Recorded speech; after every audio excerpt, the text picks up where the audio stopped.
Hey, hey guys, how you doing this morning? Well, it's Monday, May the 1st. Oh, here comes Oso. There he goes. That's Monday, May the 1st. And thought I'd come outside. Still down here in Clintwood. This is Adventures with Uncle Dale. I'm outside. Look behind me. Isn't that something? Still down here in Clintwood.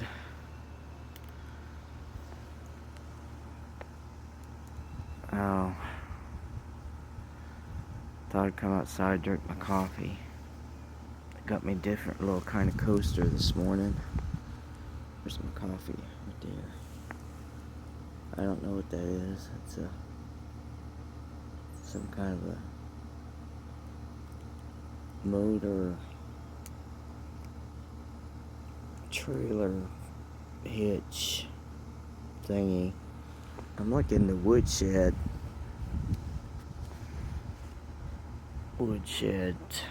thingy. Thought I'd come out here and sit. It's a nice crisp morning and it's probably in the 40s. Got a blanket around me. I'm gonna come out here where it's quiet. It's Monday, May the 1st. I don't know what time it is, probably about 7 or something. Everybody else is asleep. Slept pretty good. Probably about 6 hours. 5.5, 6 hours. It's the most sleep I've had for a few weeks.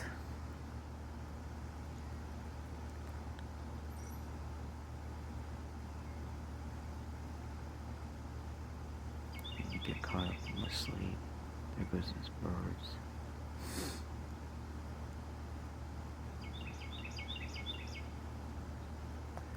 Kind of a little bit sad this morning.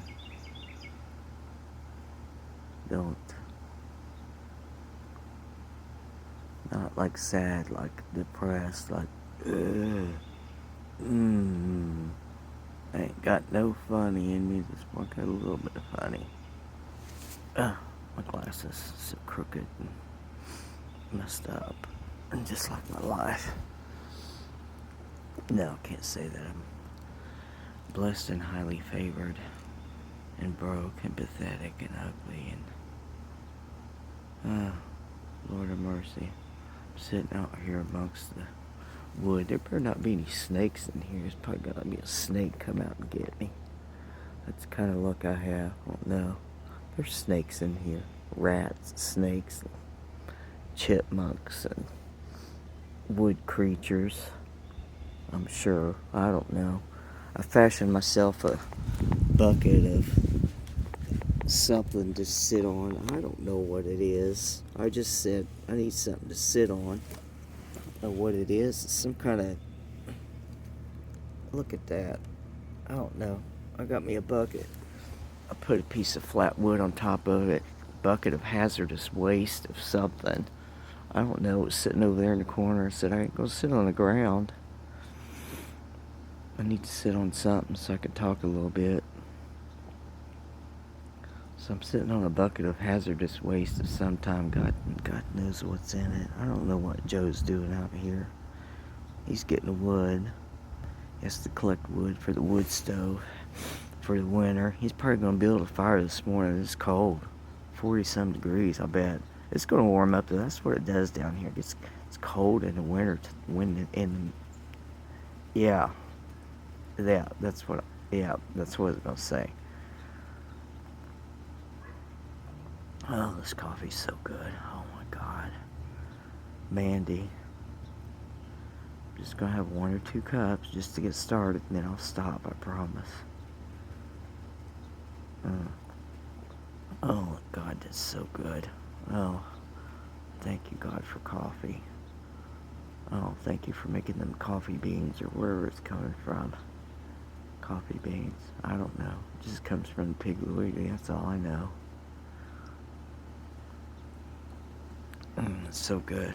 Put that back on my coaster.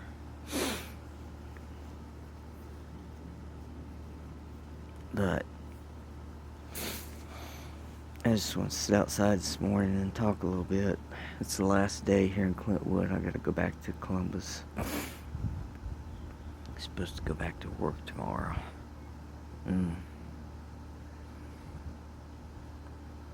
At this point, I don't even know, y'all.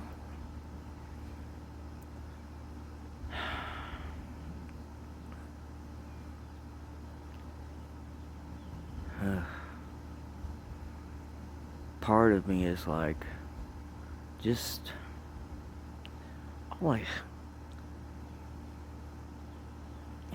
these past 5-6 days I've been here, it'll be 1 day shy of being a week.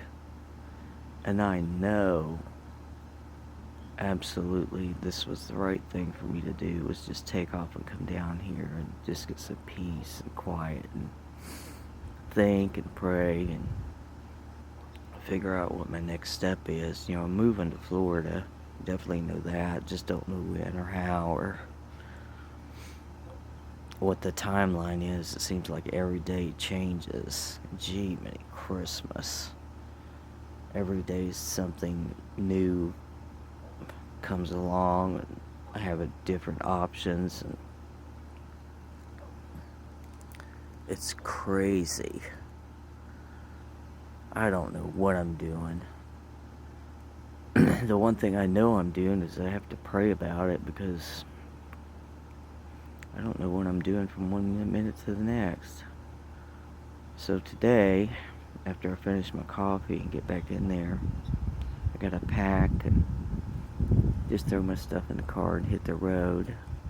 Normally it's about, you know, you don't have to stop a lot. It's, I don't know, 6-7 hours to get back to the city.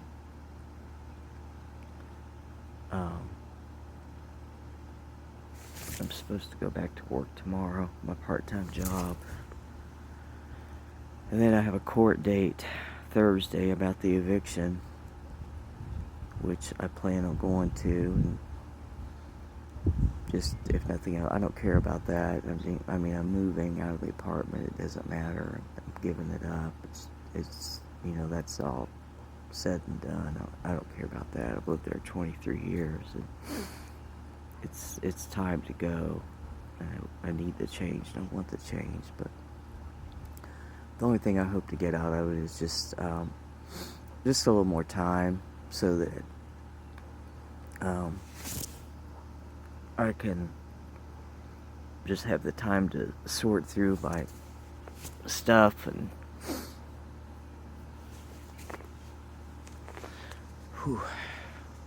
just get rid of things I don't need and give away things to people that we know they can use stuff, clothes and household things, and just only take what I need, the bare necessities, and do it that way. And go back to my work, my little jobby job, and get a couple paychecks in the bank and have a little bit of money to move with. But now I'm being thrown all these different options that are good and maybe will work out better. It seems like everything changes on the daily. Good grief, I just don't know what to do. I've learned from my spiritual pastor, Pastor Judith Edie. God bless her. I miss her so much.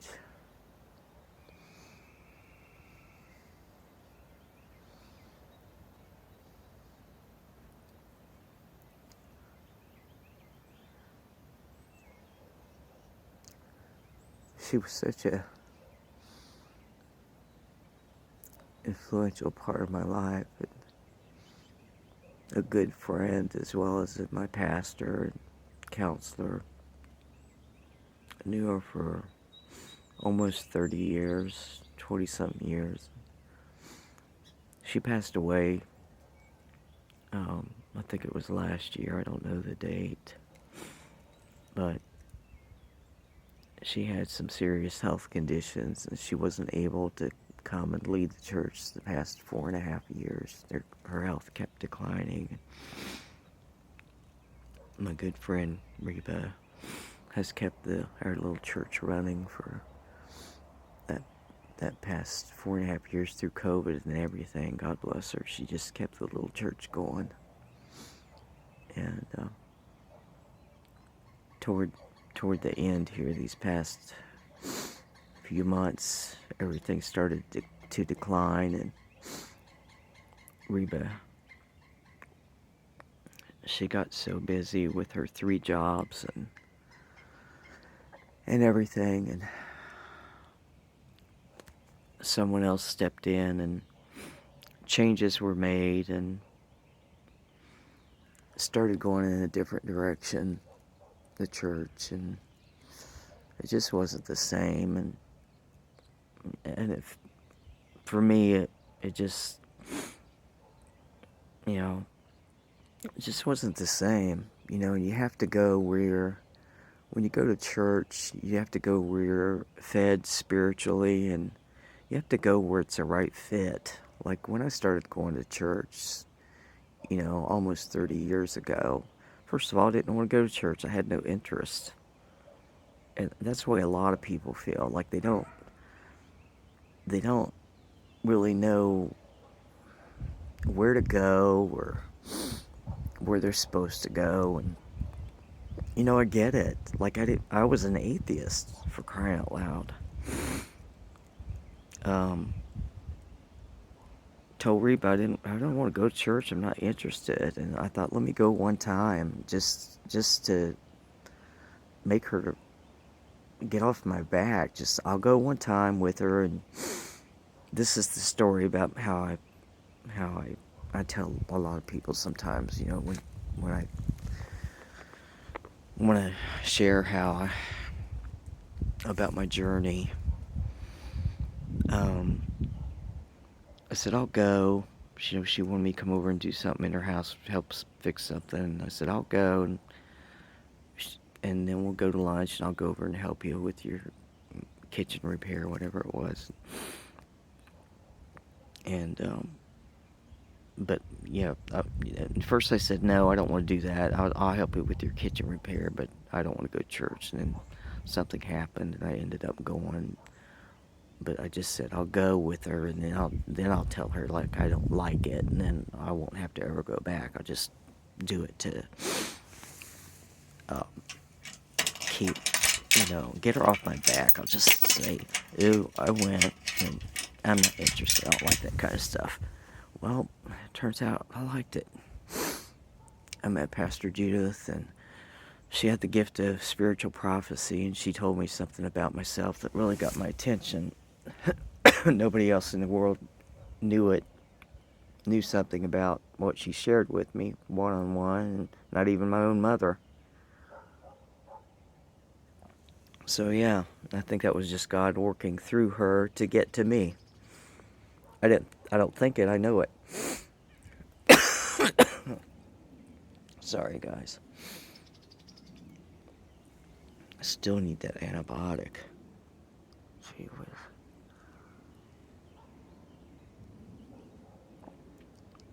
That coffee's getting super cold already. It's cold out here. It's 40-some degrees. But I wanted to come out here so I didn't disturb anybody. It's okay.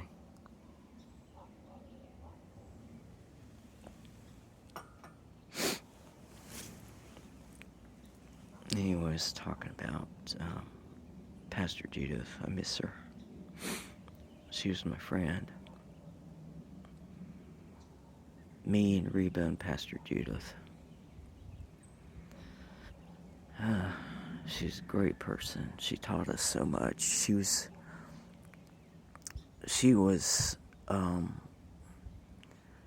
those years she wanted to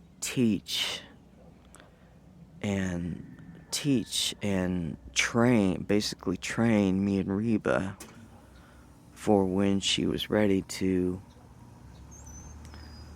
turn over the church or retire or whatever, and help us to become basically ministers and keep the little church going.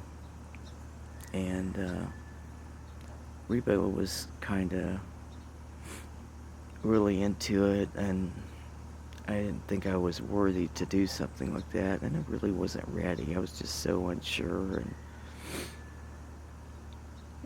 and insecure about it, and felt like I was unworthy, and I can't do it. I said, I can't do anything like that. But I think my ministry at that time was just being part of the like the operational side of the church, like the behind the scenes stuff. Like I did the church luncheons and helped Pastor Judith, do like the organizational part of the side of the church, like when we did the luncheons and the holiday stuff. And she considered me, she always said, like, you're my right hand man. I can't get anything organized and keep everything together and running without you. Is what she used to say. You're my right hand man. So it gave me a sense of purpose, and so that was good, and that worked for a while, and I loved it. It was awesome. But these past few months, it wasn't the same at all. It's changed. She's gone, and Reba kind of just wanted to not, how do I put it? She got really super busy in her personal life, working 3 jobs and trying to pastor the little church, and just she didn't have time to breathe. Gee whiz, like doing all that and getting up on Sunday mornings before the crack of dawn, and she'd go early, and she'd have to set up all the chairs, and she was the only one doing it. And there was a period of time when I was just sick with the hemolytic anemia, and I couldn't go. I couldn't be there for her and support her physically or emotionally, and I still have that guilt that I just wasn't there for her, and but I can't change that. That's in the past. But then I did get better physically and emotionally and all that, and I was able to finally get it together and start to go early and help her out, because she was doing it all herself. And so I got on track with that, but it never was the same. And then somebody else took over the job stepped into the role of being the pastor, and it just wasn't the right fit, and it was going in a different direction. And one day I said, this is not the place for me anymore. So after 28 years, I just had to walk away from it. And it wasn't growing. The church wasn't growing. So I was bothered by it, but it was like, you just know when it's time to go. And Pastor Judith, she always taught us after all those years, she said, it's all about God's timing. When you go through changes and you have to change and evolve and grow. And I always said, like, oh my gosh. I always want to grow my whole life. I don't care. I could live till, well, I could just live till tomorrow. You never know when it's going to be your time to go. But I always want to be growing, you know what I mean? And learning until the day I die. Always. I want to be growing and evolving and learning every single day. I don't even care if it's just the smallest little thing, like this wood pile here. Look at that wood piled up, just so perfect. Joe, Jiminy Christmas, he just knows how to do everything. Except tell good jokes. That's what I'm going to get him for Christmas. A joke book. He won't read it. Anyway. Was I saying about learning every day? I'm going to learn something every single day. I don't care how small it is. Like this wood pile. Like if I still had time and Joe felt good. He don't feel good right now physically.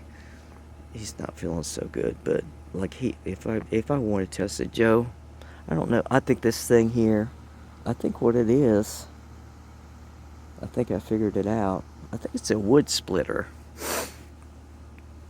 And if it's not, I'm sure he's got one around here. But I would have him come out here and teach me. Sorry, guys.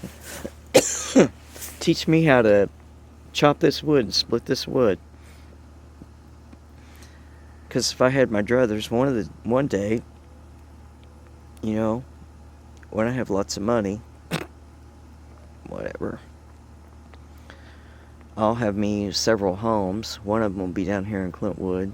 One of them will be in the Virgin Islands. One of them will be, I don't know, California until it falls in the ocean. One of them will be in Hawaii until the volcano melts that off into the ocean. One of them will be in Alaska until that slides off into the ocean. Anyway, homes all over the place, you know, so I could just fly here and there in my private jet. You know how you do when you have money. You just go all over and do stuff. I think that's what I think anyway. But down here in Clintwood, you live off the land, you know. Go out, chop your wood, burn it in the fireplace or the stove in the wintertime to keep warm. Live off the land. Go out and forage on the ground and foraging, whatever. I think that's go out and get stuff off the ground, the plants, and eat the stuff you can eat. Don't eat the stuff that's poison, and grow your own vegetables down there in that garden where that creepy scarecrow is. And I'll get rid of that thing, or I'll put a decent scarecrow in there. Anyway, you know what I'm talking about. Like get you some pigs and feed them, and don't get too close to them though, because you don't want to make them big and fat, and that's where bacon comes from. But if you make them into your pets and stuff, you just have to keep feeding them and petting them, and I don't know what you do with them after that. I guess they live a long life. Eventually they have to die, and I guess you could eat them. I love bacon. Could eat bacon like all day. But I try not to think about where it comes from. The food comes from somewhere. I mean, we have to eat. I mean, I look at these trees and I think about Yule Gibbons. For those of you that are old enough, Yule Gibbons used to eat the trees. He ate the bark and stuff. I guess it has fiber in it. I forgot what I was talking about. Just learning something new every day, no matter what. So if I was living off the land, I mean, like this wood out here, that wood pile there on the, right there on the ground, those little bits and pieces, well, that looks like a holy mess. Just sitting there. That looks like somebody needs to clean that up. On the floor. Well, it's not a floor, it's the ground. But look, Y'all know what that is? Okay, now look at that. Look at that mess. Okay. Now, for y'all that know anything about wood and wood burners and stoves and fireplaces, now look at that. Now look at this neatly piled wood behind me and all around me in the woodshed here. Now that compared to this, now anybody that knows anything knows what that is. Now this, those little pieces, now it's kindling or whatever how you say it. Those are the little pieces that you start the fire with. Y'all didn't think I knew that, did you? That's what you start the fire with. Well, you got to start it with like matches and whatever, pieces of paper, like get it just to get it lit. You don't start it with kerosene or gas or something like that, or whatever's in this bucket I'm sitting on. I hope there better not be no flames or whatever. Oh Jesus, can you imagine if this caught on fire?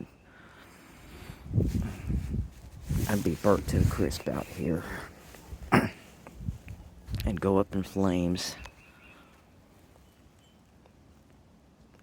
But anyway, those little tiny sticks and those little, what looks like scrap pieces, that's what you get the fire started with. And then once it gets going, then you put the big pieces in and they burn for like hours.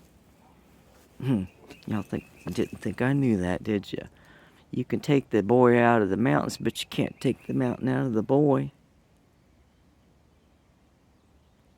Now, y'all. But yeah, I want to learn something every day. If I'm not growing, I'm not living. Constantly evolving, constantly growing. Otherwise, you're just sitting there. Ain't doing nothing. What are you doing with your just sitting there doing nothing? Just keep going. Okay, I don't feel like sitting on this damn bucket of hazardous waste anymore. Oh, it's cold. My hands are getting, I got this blanket around me. I had on a jacket, but it's like I need more than a jacket. Now my damn coffee's cold. But I'll just pretend like it's iced coffee, because it probably is. So, I got in the woodshed. I thought, well, I'll go in there and sit. Protect me from the wind a little bit, but it's starting to feel a little bit better. So, keep growing and keep moving. Because you know what happens when you just sit around and you're not moving and you're not growing? You know what happens? Nothing. That's what happens. A whole lot of nothing, a whole lot of poop. You're sitting around in your own poop. That ain't no fun. Who wants to sit around in their own poop? If you sit around and you don't do nothing, nothing happens. Right? Jesus Christ. And that's when, you know what happens then? You sit around and then your brain starts to mess with you. And your thoughts start to go in dark places and then what else happens? You know, here comes a dog.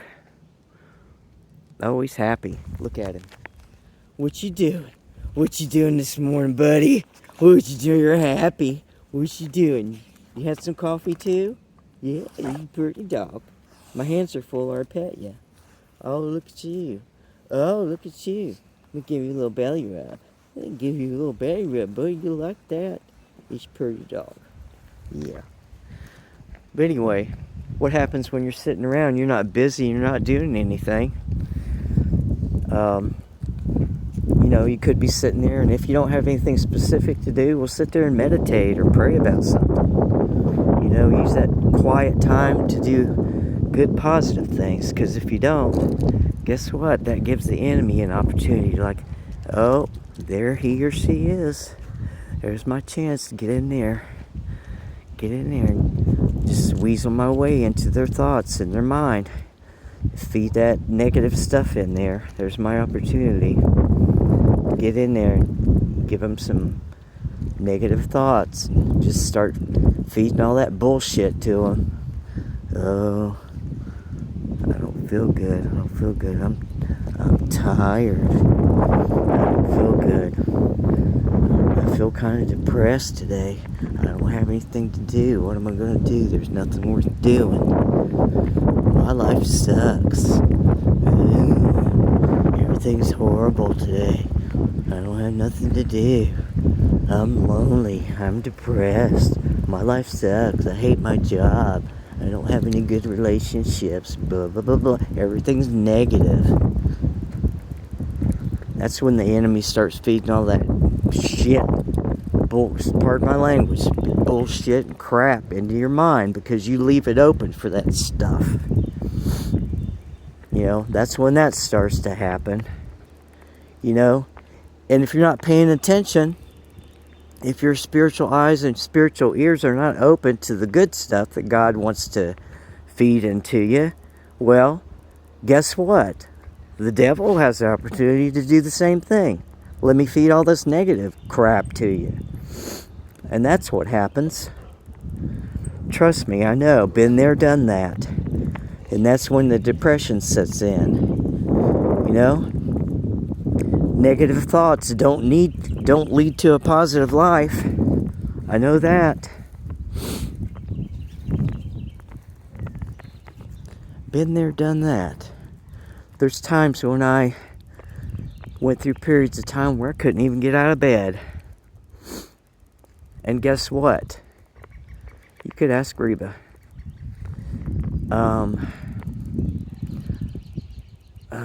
This past year, I went through a period of time when I just came out of being sick. I told you I had that hemolytic anemia. It came on me all of a sudden. Just all of a sudden.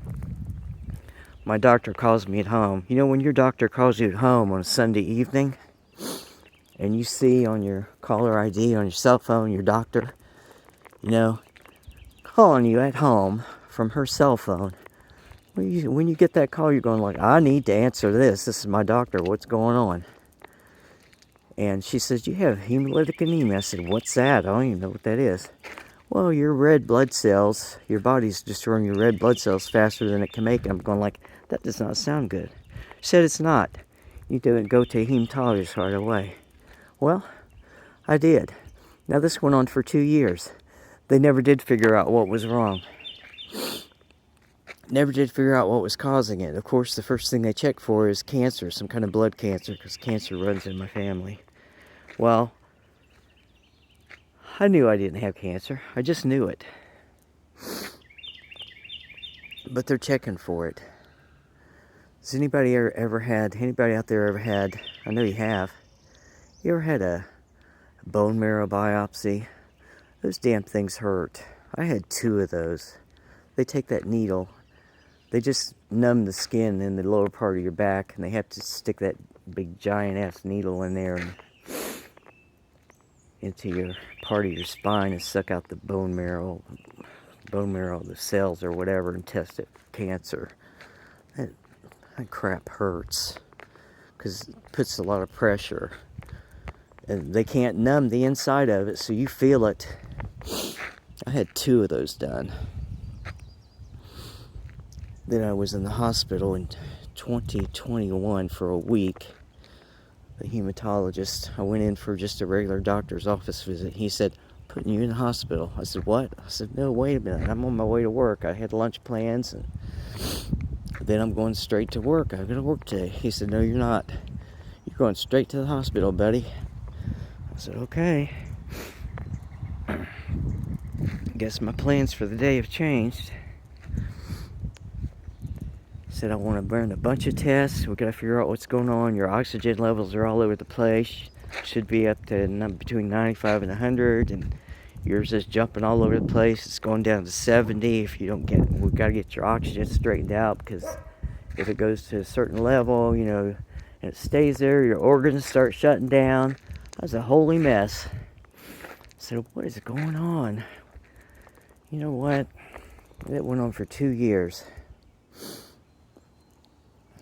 Now get this. I just prayed about it. I didn't know why. Why is this happening? Oh my God, it just came out of nowhere. All these tests, nothing showed up, nothing. My lungs are good. I don't have cancer. This makes no sense. What is happening? It disrupted my whole life. I went from full-time supervisor's position. I had to go down to part-time, 18 hours. How am I going to live? How am I going to pay my rent? How am I going to pay my bills? I thought, how am I going to do this? But I just, all I knew to do was just keep praying about it. I said, oh, I'll figure it out. I'll figure it out. Well, I did. I figured it out. I just kept paying my rent. I still had a roof over my head. I had food in the house. You know, I made it work. Now, the reason I went to 18 hours is because everybody kept telling me, oh, Dale, if you can't work, now this went on for 2 years. If you can't work, oh my God, you're going to have to file for disability Social Security. I said, how does that work? I don't even know anything about it. I've worked since I was 13 years old. What am I going to do? Well, things have changed, and if you can't work, you can't work. Get disability, get disability. So I found an attorney. I got the paperwork started, got all my medical records, everything was set to go. Had all the paperwork, everything. Well, something told me, don't send it in. So I put it aside, put the paperwork aside. I don't know why I'm telling y'all all this. It's just some kind of testimony, I guess. I was not given to do that. I had a pile of paperwork all good to go. Set it aside. Was all ready to send in to the attorney. Said, I'm just not given to send that in. So I just set it aside. And I didn't do it. I kept going. I had to go for blood work. At first, it was like 3 or 4 times a week because I kept having to monitor my hemoglobin levels, because if it went from where it was normally supposed to be like a 13, he said if it gets down to like a 7, 8, and it doesn't go back up, we have to consider a transfusion. I said, I don't want to do that. I don't want to do that.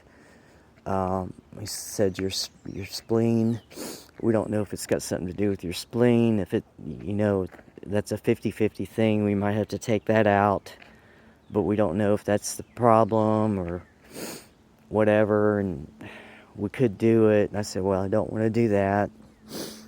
He said, if we take it out, you still could have the problem. I said, let's not do that yet. I worked the 18 hours, had to wear supplemental oxygen. So I took 2 or 3 little oxygen tanks to work with me, continued working. I looked like I was dying. I looked like something was really wrong with me, but I kept working with the oxygen tank. Now, after almost, I guess it was like 12 to 16 months, and I started to feel a little bit better. Didn't need as much oxygen, so I kind of weaned myself off of it. And then I started to notice I was feeling a little bit better. Now, this whole time, you guys, I just kept praying about it, like, God, I don't really need this. I don't want this. And I didn't realize how much it would affect me, like, mentally. I thought, my God, I have worked a steady job since I was 13 or 14 years old, honest to God. Because I worked restaurant work, and I've always been like in the service industry. That's what my mom did. So I kind of worked alongside her when I was like a teenager. Steady work. I've always worked. And this was like a big blow to me. Like, what am I going to do? I've always worked and been independent and self-sufficient. So I can't imagine not working. I don't want to not work. I'm not ready to like sit back in a rocking chair and not work. What am I going to do? So it really affected me mentally. I couldn't wrap my head around it. Messed me up, y'all. So I went down to 18 hours, and it was bothering me. I thought, gee, Merry Christmas. What the hell am I going to do? So when I wasn't working, I was just like sitting around. I wasn't doing anything. It didn't feel good. Didn't feel like doing anything. I mean, I was on oxygen. So started gaining weight. Didn't have any energy. Felt fatigued all the time. Didn't go out and do anything like I used to do. Didn't have any interest in doing anything. Got depressed. Majorly depressed. Just wanted to stay in the bed. Stopped going to church. Stopped going out doing things like going out to eat, hanging out with Reba, hanging out with friends. Didn't have any interest in doing things. And I felt like I had developed agoraphobia. I think that's what it's called, where you don't want to leave the house. I didn't even want to get out to go to the grocery store. I remember one time I got down to the nitty-gritty with groceries, and I thought, I'm going to have to call my friend and have her like go through Wendy's and get me some chicken nuggets or something and bring them to me, because I'm down to like my last package of, I don't know what I had, Pop-Tarts or instant oatmeal or something, and then that's it. I don't have anything else. But you know what? I don't want to go to the store. I don't even want to leave the house. I'm not getting out of bed. I'm not getting out from under the covers. What is wrong? I've never done this before. I thought, this is not good.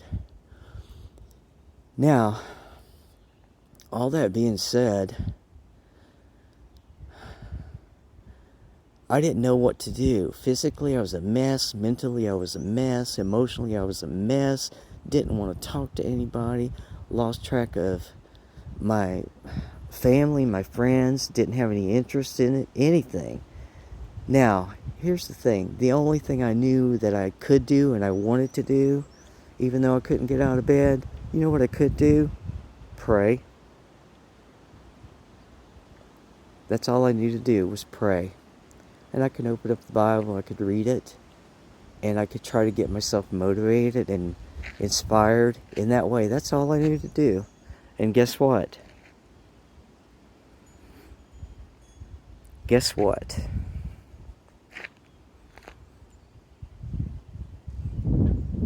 That's all I needed to do. That's all that was necessary. Because guess what else? It worked. Sure did. Look where I am today. Now, I swear, well, I'm not going to swear, but here's the thing. Now, you can believe it or you cannot believe it. I have no reason to not tell you something that's not true. Why am I doing this video? Never did videos before. Shoot.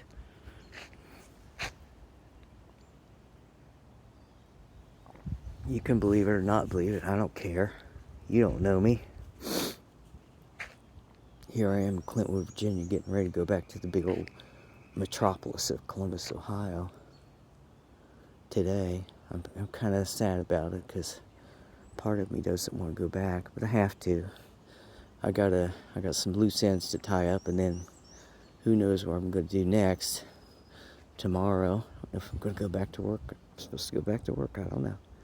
Here's the thing. God answers prayers. He really does. But the thing you got to remember, He answers His prayers in His time. It's not about you. Not about you. Not about what you want and when you want it. It's about God's will. It's about His timing. But you got to do your part. You got to pray. Like I said, that whole time I was sick for almost 2 years. I was in the hospital, test after test after test, oxygen, going for blood work. First it was 3 or 4 times a week, and then it got down to where it was like 1 time a week. And then guess what? It got down to where it was like 0 times a week because I didn't need to. Everything went back to normal. As fast as that hemolytic anemia came on me, and from out of nowhere, guess what? After all the prayer, and the praying and the hoping and the trust and the faith, guess what? God took that away from me.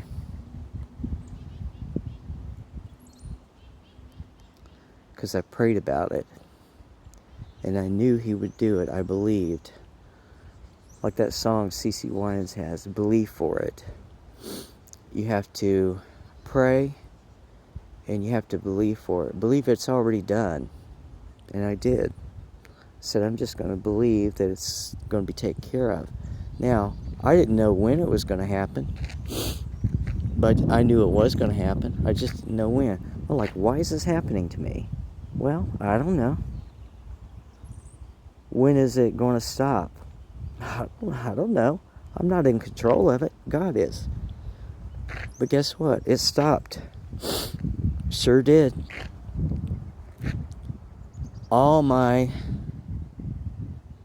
blood levels, the hemoglobin levels, went back to normal. And everything, oddly enough, changed. Like I changed insurance. My insurance didn't cover that hematologist anymore. And he said, by the way, your hemoglobin levels are going back to normal. There's no reason to keep going for testing. I said, okay. He said, but since your insurance I'm not part of your insurance network anymore, so if you come back to me, you're going to have to pay out of pocket. I said, I can't do that. I don't have the money. So he said, well, if you want to keep going to a hematologist, go to the Zangmeister Cancer Center. Zangmeister Cancer Center? That sounds kind of scary. I don't have cancer. I don't want to go to the cancer center. I went one time. I said, well, everything's normal. I said, you can come back here for a follow-up visit. I actually made the appointment, and I thought, well, if everything's normal, why do I got to come back here? So I canceled the appointment, the follow-up visit. I don't need to go back. Shoot. I went back to my primary care. All my blood levels are normal. It never got below the normal levels. It's gone. The hemolytic anemia is gone. It's back to normal. My oxygen levels are back to normal. All that is gone. All that was lifted from me. I called the oxygen supply people. I said, after that stuff just sat in my apartment taking up space, even though I wasn't using it, I thought, well, and somebody told me, like, well, maybe Dale, maybe you hang on to it for a few more weeks just in case. And I kept looking at it and looking at it. Like, I don't need that crap, and this was just taking up space. I called him up and said, come and get it. Come and pick up this stuff. I don't need it anymore. But that's how God works, y'all. Prayer works. God answers prayers. But you got to remember, He's in control. We're not in control. Sometimes we want to be. We think we are. We're not. You got to remember that. As much as you want to be and you think you are, you're not. Get over it.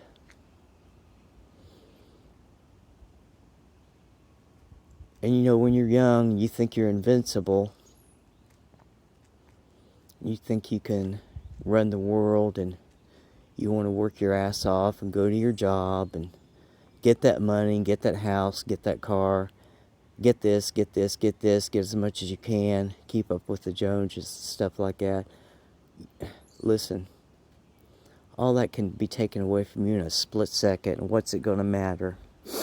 What's it going to matter when you're dead?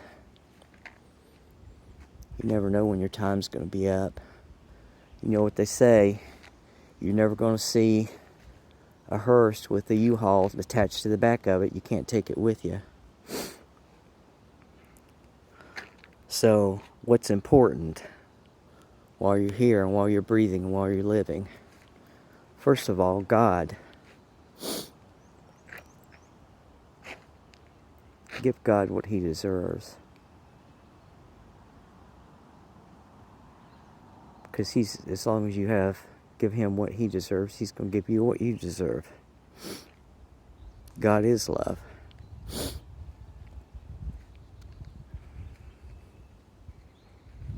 And if God is love, and God created you, God created everything, think about it. God created you. You're unique. I think about this almost daily. It's like, what's the Bible say? I don't know the verse. Like, God created you and formed you in the womb. And he knew you even before you existed. And he created you. And I think about it's weird to think about this, but like, when God was thinking about creating you, and he was like putting you together, like cell by cell, and forming you and thinking like, how am I going to create this person, this being? And he's like putting cell by cell together and creating you and forming you, and nobody in the world is like you. You ever think about that? Like, you're one of a kind, and he knows everything. He knows what you're going to do, what kind of future you're going to have, who you're going to fall in love with, how many children you're going to have or not have, what kind of life you're going to have. Everything is planned out for you. Isn't that amazing? Like, your whole future, your whole being, he's got that all mapped out for you. You don't even know it. He knows it. That's awesome. Everything about him and everything he's created, this beautiful land, this beautiful country, this beautiful earth that he gave us to live on. Think about it.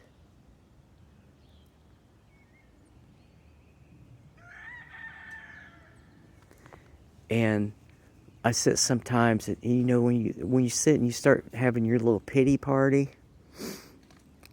for yourself, and you think about like, oh, my life sucks, nothing's going good, blah, blah, blah, blah.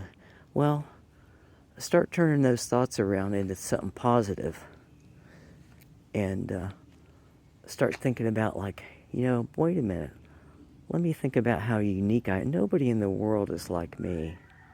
I'm pretty damn freaking awesome. I am one of a kind, and God created me. Nobody's like me. I'm pretty damn awesome. There's not one person on this planet like me. God created me, and he created me to be unique, and I'm fabulous. I'm fabulous. Dang. Look how wonderful I am. And God made this. God made this. And what can I do with this? What can I do with this opportunity? It's awesome, you guys.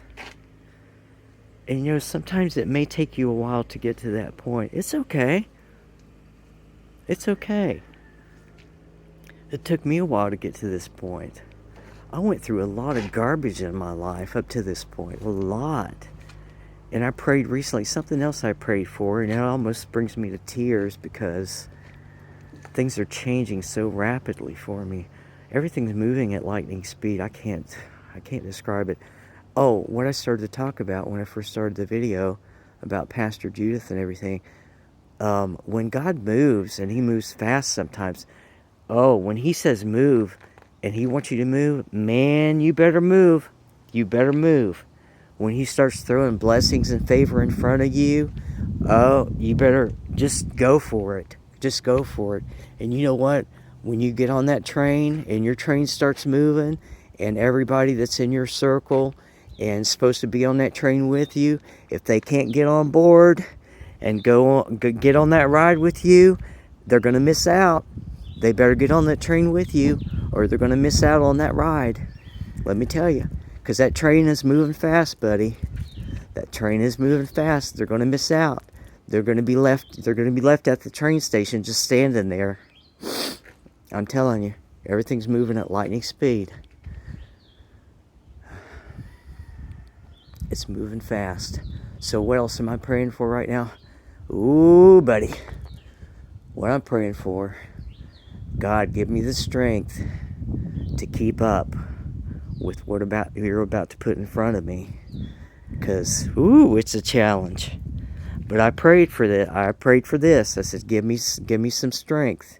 Give it to me. I'm ready. I'm ready now. I wasn't ready before, and it's been years. It's been years in the making. It's been years in the making. I prayed about it, and it's finally here. I'm ready. I'm ready, y'all. Are y'all ready? Let's do this.